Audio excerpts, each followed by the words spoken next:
Bienvenida a todas y todos ustedes a este auditorio Nicolás García de San Vicente del Poliforum Carlos Martínez Balmori, sede de la 36ª edición de la Feria Universitaria del Libro, el más importante de nuestro estado, donde las letras no se las lleva el viento. Esta edición tiene como país invitado de honor República de Corea y como eje temático ciberseguridad.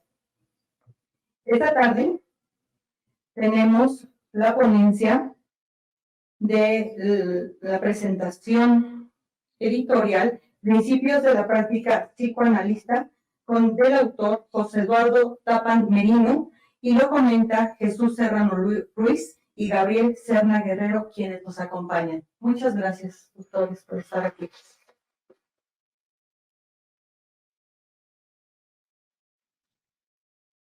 Me voy a permitir leer una pequeña semblanza del autor y de nuestros invitados. Jesús Serrano Ruiz es coordinador de planeación del área académica de gerontología en la Universidad Autónoma del Estado de Hidalgo, y Gabriel Serna Guerrero es docente del área académica de psicología, también de la Universidad del Estado de Hidalgo. Tiene una licenciatura en psicología, maestría en psicología, psicoterapia, psicoanalítica y un doctorado en investigación psicoanalítica. Ambos son doctorantes en ciencias del comportamiento saludable de aquí de la Universidad Autónoma del Estado de Hidalgo. Muchas gracias por estar aquí. El doctor José Eduardo Tapan Merino es licenciado, maestro y doctor en ciencias antropológicas, maestro en teoría psicoanalítica, con más de 35 años de dictar cursos y conferencias en licenciatura, maestría y doctorado en distintas universidades del país y en el extranjero. Con más de 30 años de práctica privada, ha publicado más de 300 artículos en libros y revistas, cuenta con 4 libros de su autoría, pertenece al Consejo Praxis de México, Consejo Editorial de Cartas Psicoanalítica, al Grupo Grita, Canal Freudiano, Anudado, y es coordinador de la red clínica de Sepsis. Él nos envía un video, el cual estaremos proyectando para dar inicio a la actividad, y posteriormente harán uso de la voz los doctores aquí presentes. Muchas gracias.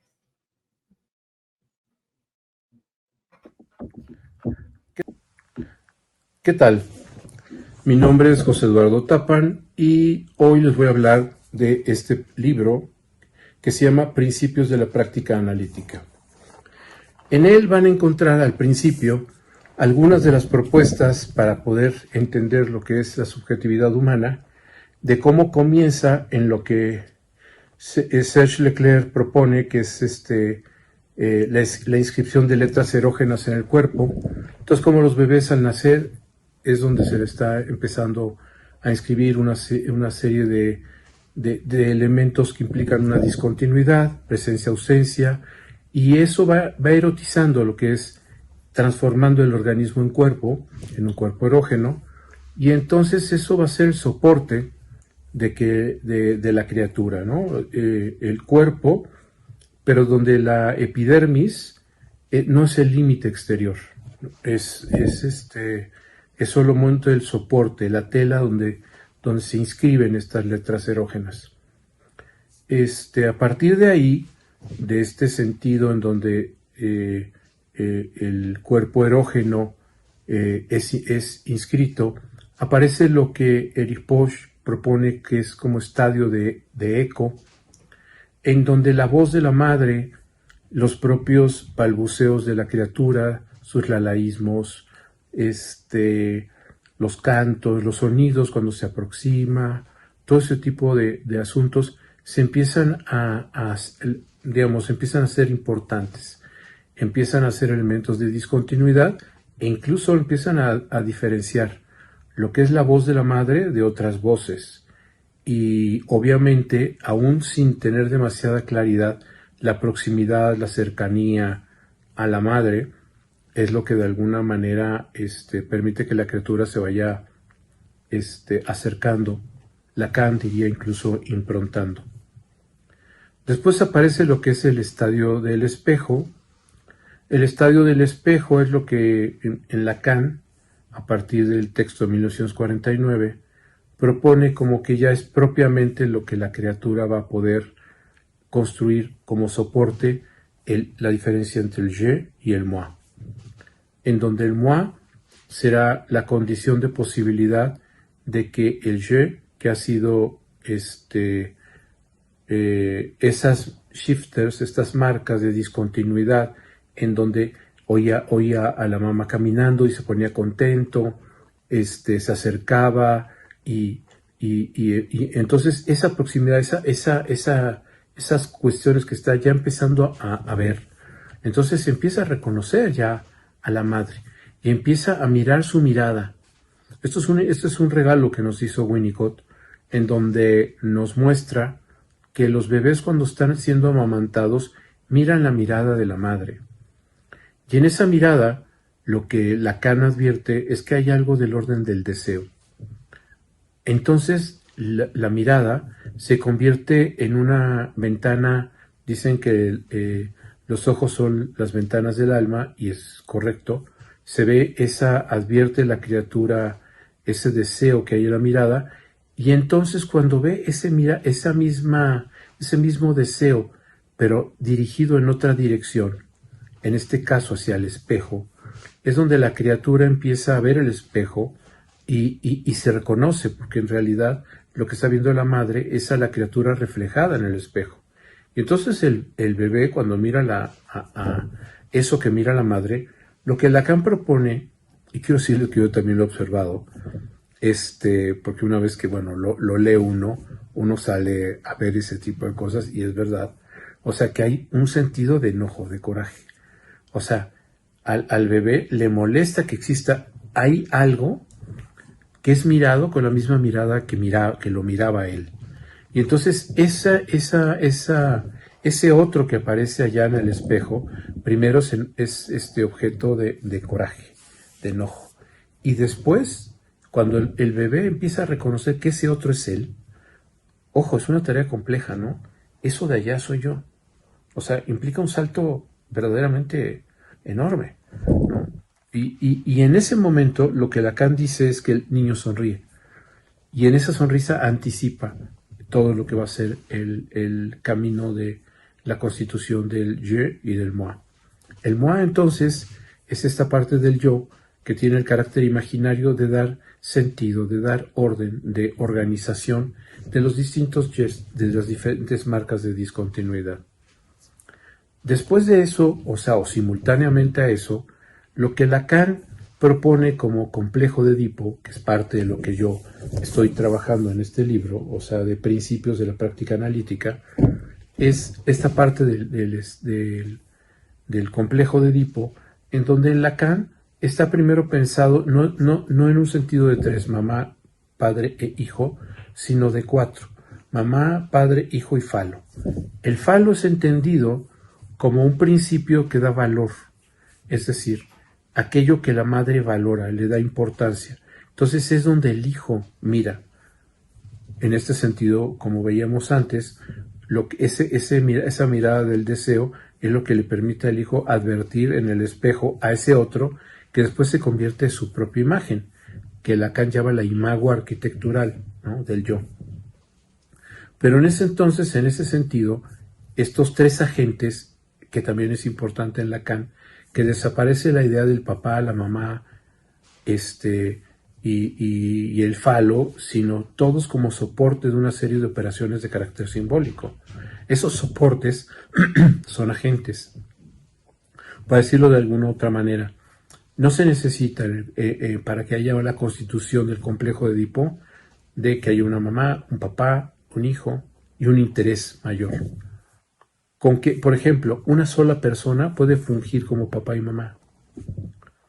Dos personas con el mismo sexo, no con el mismo sexo, sí, con el mismo sexo, y identificados con el mismo género, también pueden ser, pueden cumplir cabalmente lo que es la operación de lo que es el complejo de Edipo. O sea, no se necesita de esta idea del papá y la mamá, del objeto de identificación y del objeto de amor. No es así tan simple. ¿no? No queda como patito improntado a esos seres, no es así. Entonces, lo que Lacan nos muestra entonces es que en el complejo de Edipo hay esa serie de relaciones que va a constituir también lo que va a ser el yo ideal y el ideal del yo. Porque lo que la criatura va a querer es que lo quieran. Y en ese querer que lo quieran es que va a organizar todo el sentido de lo que son sus ideales. Y de hecho esa es una de las tareas importantes de lo que es la constitución del complejo de Edipo, que la criatura suponga que eso que los padres idealizan, la madre idealiza de que yo quiero que tú seas pulcro, quiero que seas obediente, no quiero que seas contestón, quiero que... Todas esas cosas que la madre le pone como lo que debe ser, la criatura lo convierte como algo que él supone que debería ser. O sea, él ya no sigue las exigencias de la madre, sino sus propias exigencias en donde se exige lo mismo. Esos son los ideales. El yo ideal y el ideal del yo operan de manera muy semejante. Así, el complejo de Edipo también sirve para identificar lo que son una serie de propuestas de carácter sexual. Este sentido y también, desde luego, lo que es el género, porque finalmente hay actores, hay protagonistas que están posicionados en estos que son estos agentes y que desde ahí están haciendo las operaciones. Como decíamos, no necesariamente la persona con vagina estará actuando como la mamá y la persona, en este caso, digamos, pensando en una pareja heterosexual, la persona con pene será el papá. Se pueden invertir las relaciones, el asunto es muy complicado. Y es en esa complicación que el bebé se va estructurando y es por ello que es importante entender que el complejo de Edipo es mucho más difícil que un simple y sencillo proceso de identificación al objeto de amor y al objeto de precisamente de identificación, ¿no? Para que todo ello se dé, y aquí es un énfasis importante, Lacan propone algo que se llama el sujeto. El sujeto es una instancia psíquica que no tenía Freud y que lo que Lacan está intentando decir con el sujeto es que el sujeto es un sujeto sujetado al deseo de la madre en este sentido de lo que está viendo, es decir, al deseo del otro, a este otro grande que en este primer momento, este otro arquitectural tendrá que ver con eso que está valorando, que es lo que hablamos que es el principio del falo, el valor que le da ese agente a lo que esté determinando, que es lo que la criatura empezará a tratar de identificarse con eso. Y en ese sentido, lo relevante es una operación para que todo eso sea posible, para que sea posible la inscripción de letras erógenas, para que sea posible el estadio de eco, para que sea posible el estadio del espejo, para que sea posible el complejo de Edipo, es necesario un antecedente, que es la inscripción del significante nombre del Padre, que en Lacan tiene que ver con la diferencia en su forma más pura. ¿Qué significa esto? Significa que hay un corte en la criatura con la madre. Para que la criatura advenga como criatura, para que pueda estar en el mundo, tiene que ser separada de la madre. Para la criatura, la madre no es madre, él no sabe ni que él es él. Entonces, lo que tiene que hacer es separarse de ese otro que de alguna forma representa lo mismo, porque el que es, la madre que es, el pecho en donde se encuentra, es un asunto nutricio, pero todavía no hay esas personas, son simplemente hay un agente del holding, del soporte nutricio y que le está garantizando la alimentación, el cuidado y todo esto, pero no hay una persona aún, ¿no? Porque él todavía tampoco existe como persona, no hay una individuación. Entonces, en la inscripción del significante nombre del Padre, lo que aparece es la diferencia con la madre, y a partir de esa diferencia es que se inscribe y se sujeta al orden simbólico. El orden simbólico entonces está operando a partir de diferencias. Es decir, sí, no, bueno, malo, arriba, abajo, todos son diferencias. Entonces, esas diferencias son las que comandan la lógica simbólica. Lógica simbólica que después va a ser el soporte de lo que Lacan llama lenguaje. También es importante que Lacan dice, el inconsciente está estructurado como un lenguaje. No dice, el inconsciente es el lenguaje. No, está diciendo, el inconsciente está estructurado como un lenguaje. ¿Eso qué significa? Que el lenguaje, como lo está pensando Lacan, es la base para entender el conjunto de operaciones, principios e instrumentos que norman esta acción simbólica. Eso es el lenguaje. Es como cuando hablamos del lenguaje de cómputo, el lenguaje de la filosofía, el lenguaje, no el lenguaje como la lengua que hablamos. Eso es otro asunto y Lacan le dedicará mucho en los años venideros, ¿no?, a pensar el asunto de la lengua y el habla. En este momento el lenguaje como condición de estructura. Todo eso lo estoy trabajando en este libro que se llama Principios de la Práctica Analítica, en donde es importante que entendamos toda esta serie de características, y desde luego abundo en muchas otras más, porque lo que Lacan propone es que no hay una clínica analítica, sino una praxis analítica.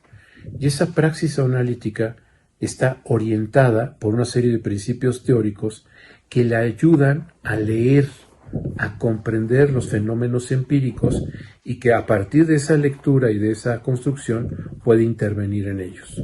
¿De acuerdo? Entonces la teoría es la que de alguna forma va guiando lo que entendemos como la práctica analítica y esa teoría muestra esto que les estoy hablando a ustedes. Por eso es importante entenderla. No, porque no podemos convertir el psicoanálisis solo en una serie de recomendaciones, de debes hacer esto o no debes hacer. O sea, el propio Lacan lo dice con toda claridad, no hay técnica analítica, ¿no? Porque son artes de las que se sirve el analista para partir de lo teórico y de lo que logra leer desde lo teórico, pueda tener una posibilidad de construir un dispositivo analítico, cosa que también hablo en el libro, cómo se construye ese dispositivo y cómo son las estructuras, porque es desde donde operamos nosotros los psicoanalistas. No operamos desde los síntomas, sino operamos desde las condiciones que generaron la posibilidad del síntoma, entendiendo que si no trabajamos en ese sentido, si no orientamos la praxis alrededor de las causas, siempre se van a repetir los fenómenos que son concomitantes o efectos de eso que no ha sido resuelto. Entonces, si estamos trabajando con síntomas, estamos simplemente haciendo una acción cosmética. Entonces, por lo mismo, les recomiendo mi libro, ojalá lo disfruten. Gracias. Sí se escucha, ¿verdad? Bueno, pues antes que nada, me da mucho gusto estar aquí con ustedes y con mucho orgullo presentar el libro de una figura tan importante como José Eduardo Tappan para el psicoanálisis. Y bueno, a disfrutar un poco de esta lectura. Me voy a permitir leer algunos apuntes que tomé acerca del libro, pero también les voy a pedir, por favor, que me puedan avisar cuando vaya pasando ya como 15 minutos, porque a mí no me para el pico y puedo pasarme aquí toda la tarde. Bueno, cuando estamos de frente a un texto sobre psicoanálisis, en no pocas ocasiones nos adentramos en pasajes oscuros y difíciles de transitar. Los textos, a veces llenos de barroquismos y florituras, retan a nuestra capacidad de comprensión como intentando resguardar del lector profano el tesoro de su mensaje. Estos textos recuerdan a los antiguos grimorios medievales que solo eran accesibles a los iniciados. Así el psicoanálisis muchas veces es expresado en textos escritos que están escritos en freudiano, en kleiniano o en lacanés, lenguajes que intentan dar sentido a una dimensión que escapa a la palabra, la dimensión del inconsciente. Es por ello que siempre se agradece cuando llega a nuestras manos un texto como el que tenemos la fortuna de presentar el día de hoy, escrito en un lenguaje accesible a todos aquellos que tienen sus primeros acercamientos al psicoanálisis, pero también valioso para quienes ya cuentan con un bagaje amplio en el tema. Los psicoanalistas, se sabe, trabajan con la materia prima del lenguaje. Ojo con esto, no confundir con la lengua, objeto de estudio de, obviamente, los lingüistas. No confundir con el idioma, que es propio de la filología. ni aun con las palabras mismas, interés propio de las etimologías. El lenguaje expresa sí verbalmente, pero también de manera no verbal. Y eso es algo que el psicoanálisis nos transmite. Así el psicoanalista busca entender el lenguaje secreto que hay entre una madre y su bebé, lo que expresa el logro de un niño que por primera vez camina o la combinación de nostalgia, alegría, incertidumbre de un joven que por primera vez vive independiente de sus padres. Pero sobre todo intenta descifrar que las personas, el psicoanálisis dirá los sujetos, sujetos por cierto del lenguaje, queremos decir cuando nos equivocamos, cuando se nos olvida una palabra, cuando decimos una cosa en vez de otra, cuando fallamos. El psicoanalista entiende que nunca hay casualidades, todos son causalidades, hay un determinismo psíquico. Y por ello, todo expresa, intentando descifrar qué expresamos en nuestros sueños, en nuestras elecciones de parejas e incluso qué expresamos en los síntomas. Propiamente, el libro está escrito siguiendo una lógica que lo estructura en 3 partes, las cuales describo muy brevemente para después ahondar un poco más en su importancia. Bueno, y cuando digo ahondar, espero no tanto porque les digo que yo me sigo. En la primera parte, el autor nos muestra la organización psíquica de los niños más pequeños, enfatizando la función de diferenciación con el otro.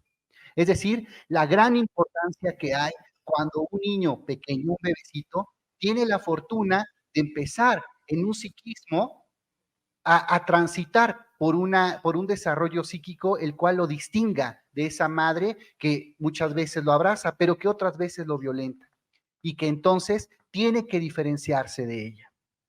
En la segunda parte, él nos presenta cómo la psiquis se organiza al poder identificarse consigo mismo en un rol de género, en un contexto, con su historia familiar, con sus mitos de origen, con los códigos y los valores sociales que lo rodean. De esta manera, nosotros también sabemos que somos un producto de muchos contextos, somos productos de nuestra historia, de nuestro contexto familiar, de nuestro nombre, de los roles que se nos asignan. Somos producto de muchas situaciones y acontecimientos que vamos teniendo a lo largo de nuestra vida. Si el psicoanálisis aporta algo propiamente en este tema, es decir, que nosotros no somos producto de una evolución lineal. Es decir, nosotros no somos bebecitos que se hicieron niños y adolescentes y luego adultos. Nos acontecen cosas, vivimos en contextos. No somos los mismos que fueron nuestros padres y que nuestros abuelos, a pesar que compartimos códigos genéticos semejantes. Incluso gemelos idénticos que podrían estar compartiendo par a par los cromosomas, no podemos decir que son calcas de sí mismos. Cada uno como sujeto individual y al fin y al cabo sujeto de su contexto. Por último, una vez que el autor ha planteado las bases teóricas que puedan explicar el devenir sujeto y su proceso de humanización, el autor aborda el psicoanálisis como una praxis, de manera que nos presenta los puntos desde donde se escucha y desde donde se entiende al sujeto en nuestro quehacer cotidiano, en los consultorios, en las aulas. Las pautas en que basa su intervención y su técnica, logrando demostrar la vigencia de sus postulados más allá de la clínica y la terapéutica, proponiendo al psicoanálisis como una disciplina distinguible de la psicología o de la psiquiatría, por su forma particular y en ocasiones radical de entender lo humano. En este mismo sentido, nosotros debemos entender justamente que el psicoanálisis es una disciplina que tiene una vigencia probada. Es decir, el psicoanálisis, a pesar de que se funda en los 1890 y tantos, 1898, ajá, es una praxis que sigue vigente hasta nuestros días, ¿sí? Probada una y otra vez en los consultorios, pero también en la forma como entendemos a los sujetos. De esta manera, cuando nosotros nos salgamos en el capítulo 1, les digo rápidamente, no les voy a hacer la tarea, lean el libro, pero les platico un poco cómo va. El capítulo 1, la estructuración psíquica como prehistoria del complejo de Edipo, nos habla justamente de un momento clave, el paso del 1 al 2. ¿Qué significa eso? El psicoanálisis advierte de repente que cuando nace un niño queda pensado como como un ser que es único en el mundo. Me explico un poco. Los bebecitos cuando nacen no tienen conciencia de que hay una otredad. Puede pasar su manita enfrente de ellos y no saben qué es su manita. Se meten su patita a la boca y no saben que tienen un pie. Es decir, no saben que existe una otredad. Es solamente a fuerza de la repetición de la presencia de un otro, de su imagen, de su voz, que empiezan a entender que hay un otro. Esa operación básica tal vez para nosotros, pero fundamental para el psiquismo, nos permite adentrarnos, empezar en un mundo donde existe una otredad. De esa misma manera empieza a haber acontecimientos en el mundo. Es decir, el bebé no tiene un desarrollo solamente lineal a partir de sus desarrollos celulares cerebrales. Tiene acontecimientos en el mundo que lo van conformando, lo van formando. Es decir, mientras no ocurra un acontecimiento, no va a aparecer en su conciencia. Decimos entonces, el niño no conoce a su madre hasta que ésta se sale de la habitación y entonces puede decir, ah, caray, aquí había un algo que ahora ya se fue. Como nosotros también no podemos distinguir el día si no es por el fenómeno del anochecer.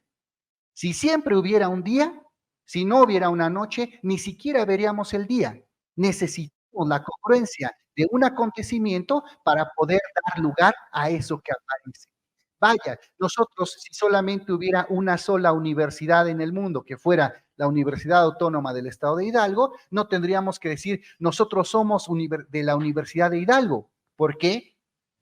Si hubiera solo una universidad, sobraría decir que somos de la Universidad de Hidalgo. Diríamos solamente, soy de la universidad. Me voy explicando con esto. Esto quiere decir que el acontecimiento también nos va a ir formando y dando lugar. Seguramente nosotros recordaremos los acontecimientos de nuestras vidas. El autor propone que nuestro origen es mito. Saben, nosotros cuando de repente decimos, ¿de dónde viene tu familia? Y entonces sabemos los mitos a partir de las historias que nos van contando. Ya sabes, los abuelos que perdieron la hacienda en la revolución, el papá que se robó a la mamá, la idea de los que salimos huyendo de Michoacán o Guadalajara y terminamos en Hidalgo, aquellos refugiados del caos del Distrito Federal, ahora Ciudad de México y ahora que vivimos de este lado. Todos esos son mitos de origen. Solo podemos entender al sujeto a partir de entender esos mitos. ¿Quién es ese sujeto? ¿De dónde viene? De la familia de los abogados, de los que son de los herreros, de estos que eran músicos. Y entonces nosotros tenemos un acontecer a partir de esas historias.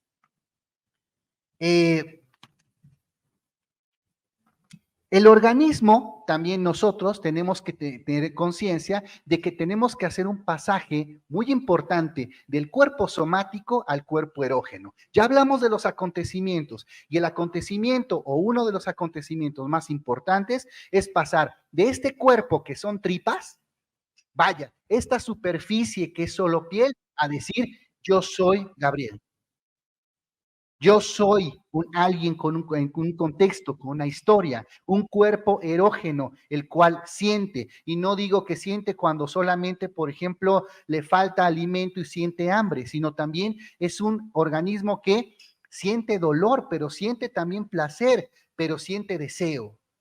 Todos nosotros entonces hacemos un pasaje que va de esta parte de lo somático a lo erógeno. Y eso es parte constitutiva de nuestro psiquismo. El autor en este mismo sentido va a hacer una propuesta radical, como es radical en el psicoanálisis. Nosotros tenemos que desnaturalizarnos para poder humanizarnos. ¿Qué quiere decir esto? Nosotros tenemos que asumirnos sujetos dentro de una norma, dentro de un contexto para poder hacer lazo social. ¿Qué pasaría si todos nosotros nos salimos de los contextos sociales y seguimos una evolución natural? Es decir, que un pequeñito nunca pueda aprender a hablar, nunca se sujete a una historia, no se sujeta a un contexto, es decir, que crezca de manera natural, ¿sabes? Como si fuera un animalito de la calle. ¿Qué pasaría con esto? ¿Habría sujeto? ¿Habría humano? ¿Qué seríamos si no es por esas sujeciones? ¿Cómo nos llamaríamos si fuéramos ajenos a toda sujeción? Es decir, este animalito que en algún momento somos, empezamos a humanizarlo a partir de romper con su naturalidad. Porque no es natural el habla. El habla, esta serie de gruñidos, medio gangueos, chiflidos que hago con mi garganta y que convencionalmente entendemos como palabras. Y por cierto, le decimos español. Pero esto no es natural. Es decir, esta lengua orgánicamente fue creada para empezar a digerir los alimentos. No se inventó para poder comunicarnos. Esto es un acto antinatural que nosotros por convencionalismo hemos adoptado para poder transmitir un pensamiento. Muy bien, de esa manera entonces, al ir nosotros entonces desnaturalizándonos, vamos a dar paso justamente a lo que vamos a entender como el sujeto humano. Y este sujeto, justamente, ¿a qué se sujeta? Ya dijimos, a un contexto, a su historia, a su nombre, al lenguaje, pero sobre todo, sujetos somos del inconsciente. Bueno, por último, para finalizar mi presentación, es muy importante también entender que la propuesta del doctor Tappan es que la escucha en psicoanálisis tiene que ser una escucha estructural. A diferencia de cómo escucha la psiquiatría, que escucha síntomas, o a diferencia de cómo escucha la psicología, que escucha conductas observables o observa estas conductas, el psicoanálisis propone escuchar estructuras. El discurso de duda de un neurótico, ¿sabes?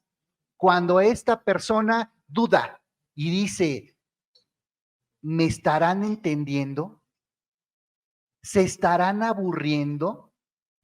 ¿Querrán comprar el libro por lo que yo les digo? Y entonces en esta estructura neurótica se genera duda. El neurótico duda hasta de sus certezas. ¿Me querrá? Yo voy a misa cada domingo, ¿existirá? ¿Sí? ¿No estaré tan gordo? ¿Me sigues? Neuróticamente. A diferencia de una estructura psicótica, donde la escucha va a ser desde las certezas. ¿Sí? Yo hablo con los extraterrestres. Yo les transmito mi pensamiento. No me roben mis pensamientos. O a diferencia incluso del perverso, donde va a ser una subversión de la norma. Ya lo sé que no es adecuado, pero aún así lo hago. Ya sé que hay un límite, aún así lo rebaso. Y esa es la propuesta de escucha del psicoanálisis en distinción justamente de otras ciencias del comportamiento, la dimensión del inconsciente. Muchas gracias.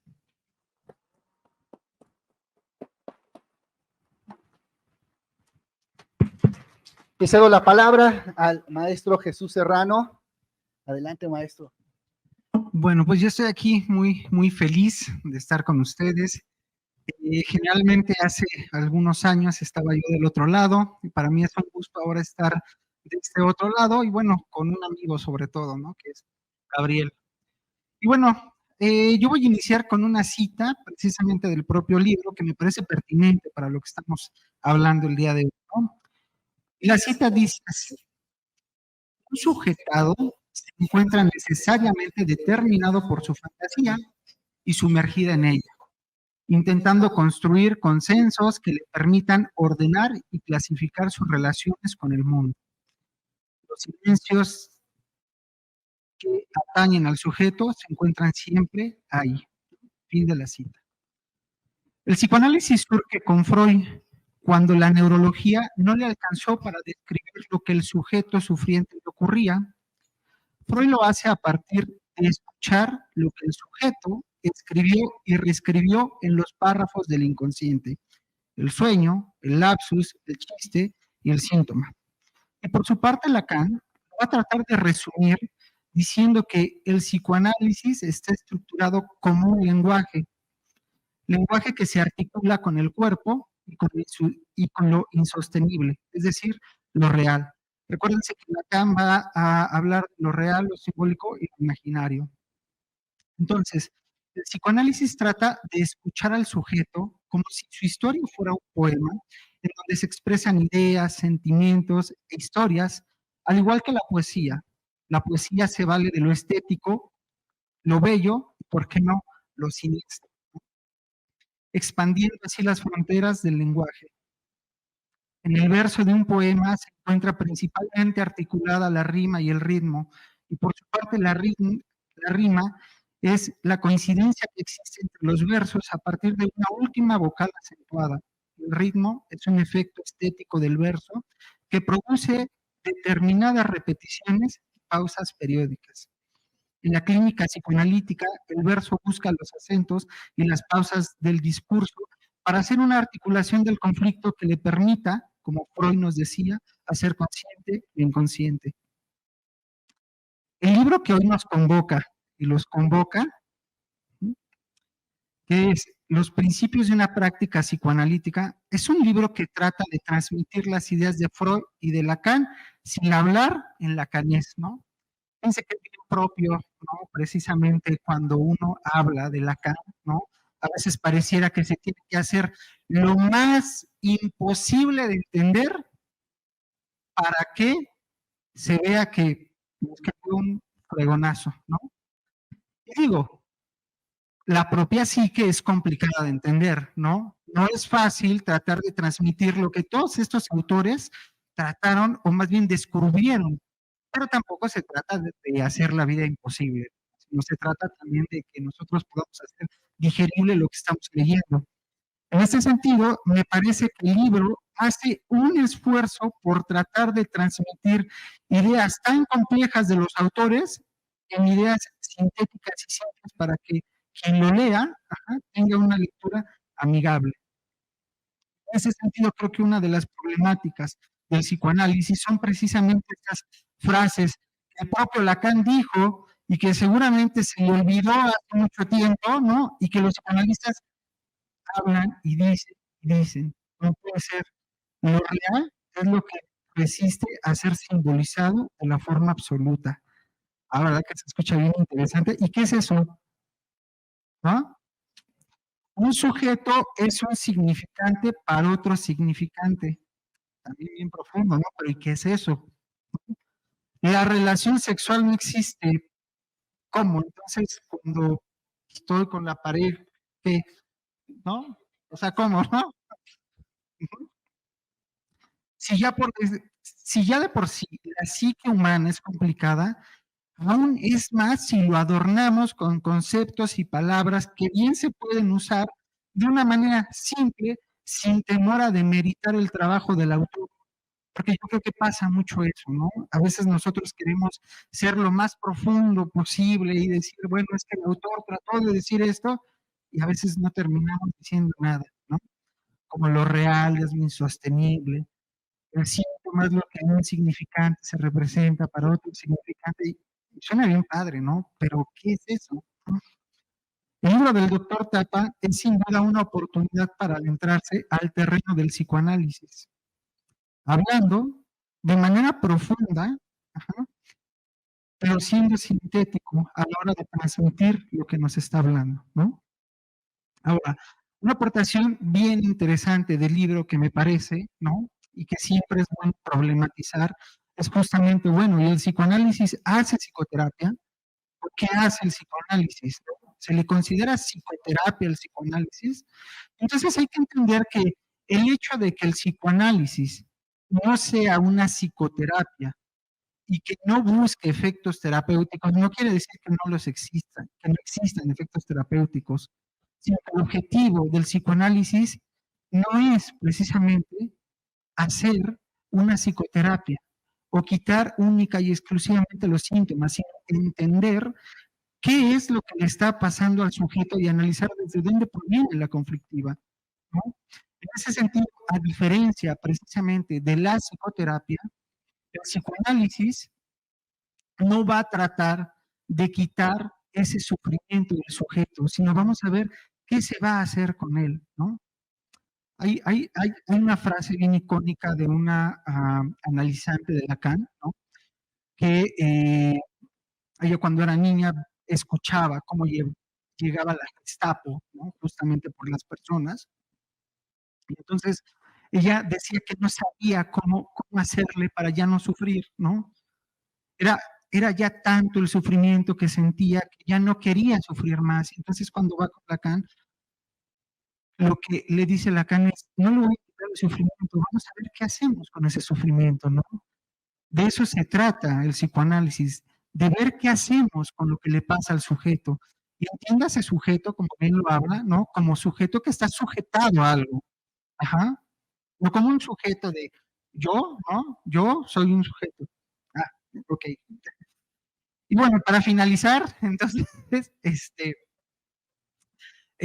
les quiero comentar que, bueno, el libro, a diferencia de muchos otros, me parece muy accesible para los que se encuentran iniciando justamente en el terreno del psicoanálisis, que a veces es complicado encontrar este tipo de textos tan amigables, ¿no? Que nos permitan irnos introduciendo en el ámbito psicoanalítico, ¿no? Y bueno, pues de mi parte sería todo. Muchas gracias.